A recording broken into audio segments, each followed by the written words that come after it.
welcome to another video. I'm actually filming for YouTube instead of just a hard-ass trucks. I'm actually filming for YouTube instead of just recycling Twitch content. Miracles never cease. But we are back and I am filming a proper video for you guys. We're super excited. We're getting ready. We're gonna get to it. I don't know how to do this anymore. I'm using the same program that I use when I stream on Twitch, so I keep looking to see if there's like chat, but there isn't because this isn't live. I am just talking to you now, and it's gonna be a weird video. Now, if you've been around here for a while, you know that the cornerstones of my personality is like the artsy chick and the creative one and coffee addict. So today I wanted to combine both of those, you know, because that's the next logical step, I guess. I'm gonna morph into my next generation. I'm a Pokemon. I'm about to evolve. And how you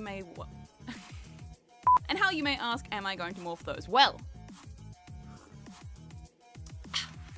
I shall tell you. In front of me, I have a selection of different coffee variants, from basically just dirty water to literally the darkest sludge monster ever to exist. Like, this shit is potent. And I also have a watercolor drawing pad in front of me as well, and we are going to create an image using these different variants. I don't know how well it's going to go, and I also don't know how long it's going to take to absorb into the paper, but what I do know is that it reeks of coffee in here. Now, I could have gotten real technical with this and done like a bunch of like seeing if different coffees have different strengths and like how they blend to the paper and whatever, but no, I just used the coffee that we had. We had the Nescafe shit, you know, basic instant coffee. I'm a basic bitch. So this may have different results depending on what sort of coffee you use, but we're just going to get straight into it. But we do have to decide what we're actually going to draw. So we need to think of a subject matter.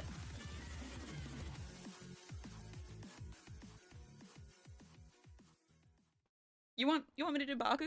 I don't. Maybe he just doesn't have enough like depth. Ow! You know, twist my arm. Why not? He's just got so many spiky boops. It could be good texture. It's for the art, okay? It's for the art.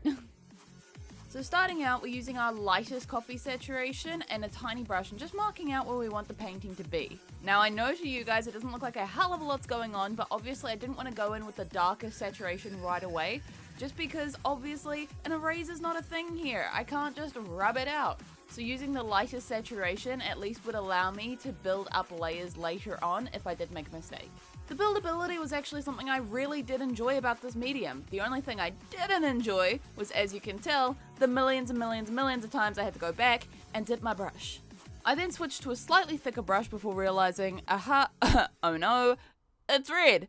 Don't know how I didn't notice that before, but moving on. Now using a clean, bigger brush, I started by blocking in some of the major colors by starting with the lightest shades and working my way down. This also really helped to be able to figure out which parts needed more depth, which parts were in shadows, and being able to build that up steadily over time. This also helped with my drying time, as the thicker coffees took a little bit longer to dry. I assume because it had less water content and it was more sticky from the instant coffee, so it was really good to be able to work with the lighter colors first and really get my base down before having to add in those details.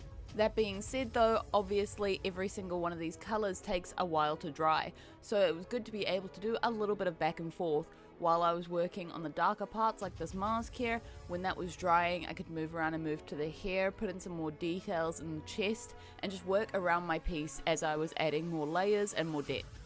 Once I had all my block shapes in and I'd allowed the painting to dry for a little bit, it was time to go in with all my details. I alternated between my second darkest and darkest coffee concentrate and started marking in all the really important details like his jaw, his chest, collarbones, going back into that mask because in my reference image the mask is black, so obviously it's going to be the darkest tone, along with his earpiece as well, and then we were able to start working on all his gorgeous facial details. And of course the face was no different to any other part of this painting. I started with the lightest wash and marked in all his teeth and his eyes, then started going darker to mark in that empty space and mark in his tongue, etc, etc, etc, etc. Sure, you get the gist. Start light, go dark. The painting aside to dry for a little bit before I decided to come into the details because I didn't want to risk smearing any coffee all over all my other beautiful work. Once it was dry, it was time for the finishing touches. So I went in with a super dark coffee concentrate going over all the edges because obviously Bakugo is an anime character and his character is outlined by black lines. So I must do the same. And honestly, this final part of the process is probably what pained me the most because I wanted his mask and his earpiece to be super dark and super black, but if you put too much coffee down, it just starts to pull and then you end up with like uneven textures and things like that. As you can see, I'm trying to fix that here. So my advice is patience really is a virtue. Take your time and let it dry. And this is not where my microphone is. And this is my final result. He is, oh, fallen over. He's a little bit squinty, I won't lie. Maybe I should have like marked it out a little bit better. But honestly, like, I think it came out pretty good. I love the shading and I love that I was able to like layer it so much. Like you can really see depth and things like that in it. Like, I think it's pretty good. Besides the little mishap that happened with his eye over here, I think it's all good. I'd say the most annoying thing about using coffee to paint is just the fact that it takes so long to dry. But if you do like light layers and things like that, you can build it up quite well. Anyway guys, thank you so much for watching this video, and if there's any other art hacks or art things that you'd like me to try, just let me know down in those comments, and make sure to like the video, subscribe while you're there, why not? I also stream on Twitch pretty much every day, and I do body painting every Wednesday, so if you want to check that out, it's IAM_Genevieve on Twitch. I also have a TikTok, which is under the same username, ? Honestly, just put IAM Genevieve into any social media, and I'll probably pop up. So I will catch you in the next video. Peace.